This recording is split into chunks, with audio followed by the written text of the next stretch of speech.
Yeah. Oh, you caught me. I was sitting here thinking, if I were to find like a magical lamp like Aladdin and a genie popped out and granted me 3 wishes, what would I wish for? Or if I found a magical something, like what would I wish for? What would I want? What would you wish for if you found something magical? Well, that's kind of what today's book is about. It's called The Wish Carvers. And this is written by Kathleen Gower and Sari Richter. What? Well, I wish to find out what these 2 wish for. What did they find? Let's check it out together. Of course, of course. Oh, look at how colorful and pretty these pictures are. Day after day, week after week, month after month, Fay and her brother Eddie carved and painted. They sold their carvings at the village market every Saturday. The 2 earned enough to buy food to eat, clothes to wear, and more paint for their carvings.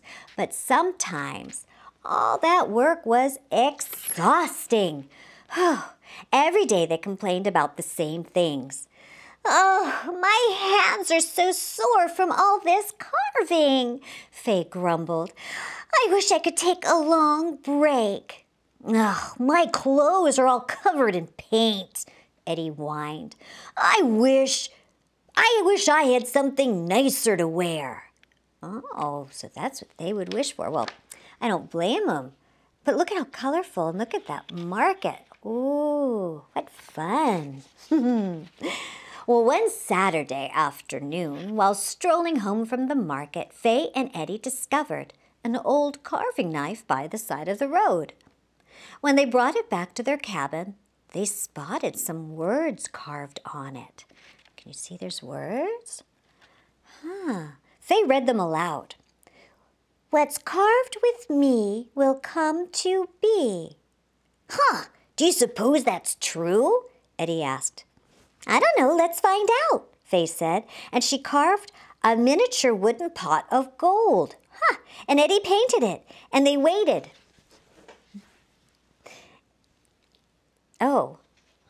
Nothing happened. Well, that's interesting. The end. No, I'm just kidding. Tricked ya. No, let's see why it didn't work. Then Eddie read the words on the knife out loud. What's carved with me will come to be. Ever so slowly, the wooden pot of gold turned into a real, full-size pot of gold. It worked, Fay shouted. We can carve anything we wish for. Woohoo! Eddie exclaimed. Let's try for something bigger. Bigger than a pot of gold? What did those 2 have in mind? Wow, so cool. Fay scratched her head. I know. I'll carve us living in a large stone cottage. Then you can paint it. As Fay carved away and Eddie painted, they chanted out loud, What's carved with me will come to be. Hey, do you guys think you can help them chant? Let's do it together. Ready? What's carved with me will come to be. By sundown, they had crafted their cottage. It was so perfect. Fay was positive she saw a light flicker in one of its windows. She quickly set the carving by the bedroom door and hopped into bed. Do you see her carving? Do you see a light possibly flickering in the bedroom window?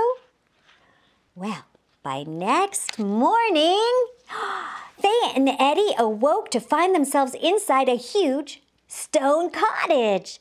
Yippee! Eddie squealed. The magic worked! The knife worked! Oh, and look, you guys. Do you see, like right here, there's a tapestry. And what's in the middle of that tapestry? It's a carving knife. I think the illustrator hid carving knives on some of the pages.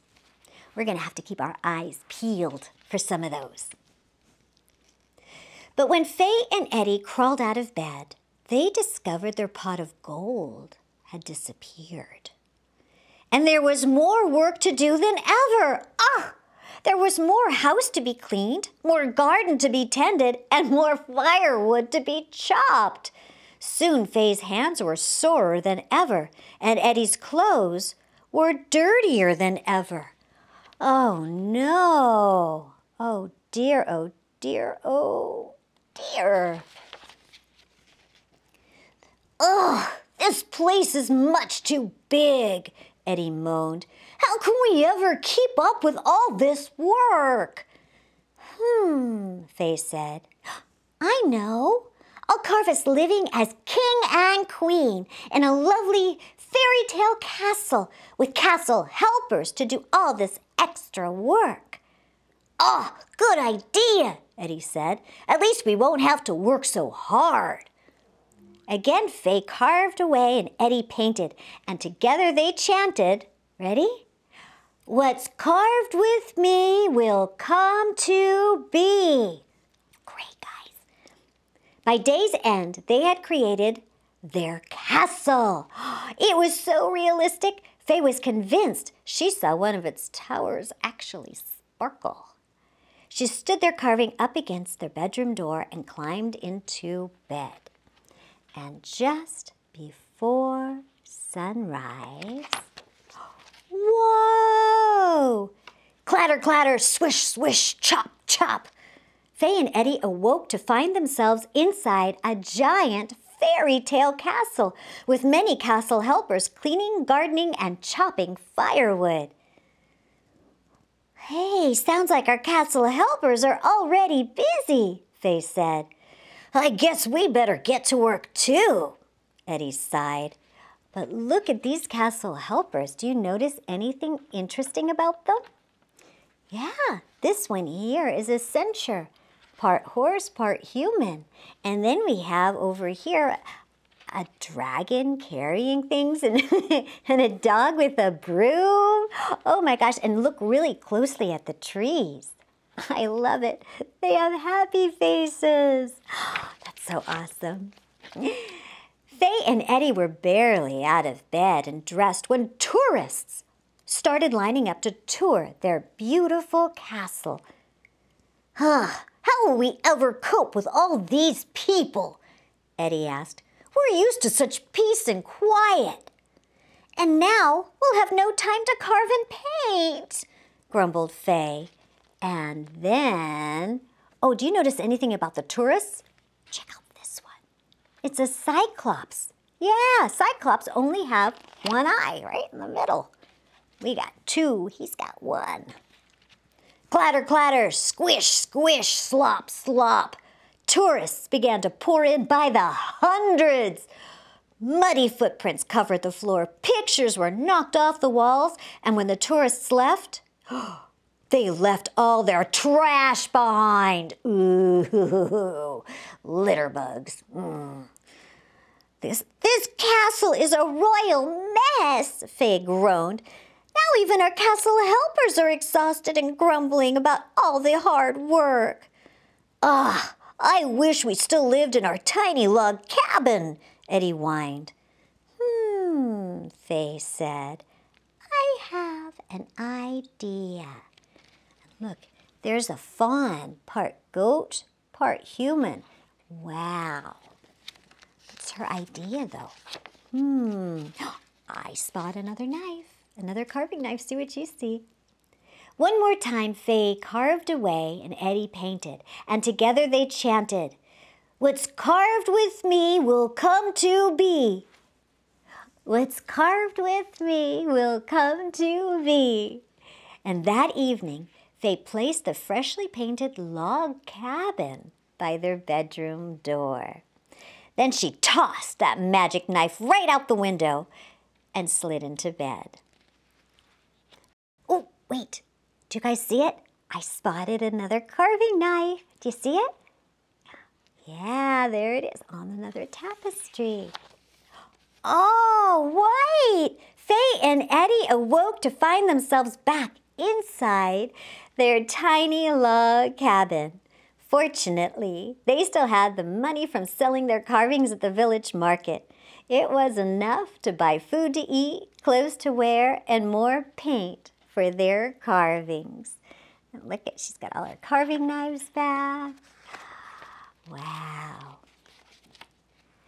I can't wait to get back to work, Fay said, and she reached for her trusty old carving knife. Eddie pulled on his comfy old painting clothes. I can't wait to get started. And then he scurried off to fetch his brushes and paint. The end. And I think they lived happily ever after. Wow. Well, I love and totally understand their wishes, but sometimes what you have already is better than anything you could wish for. Isn't that interesting? Well, if you would like to get this book or learn more about our wonderful author and illustrator, I'll put up a card so you can find all that information. Thanks, Kathleen and Sari. This was such a great book. And I so enjoyed having you all here listening. I couldn't wish for anything more. So you guys, don't forget to like and subscribe below so you don't miss out on any more of Dina Sherman's stories and more. Bye, everyone. I wish you have a wonderful day. See you next time.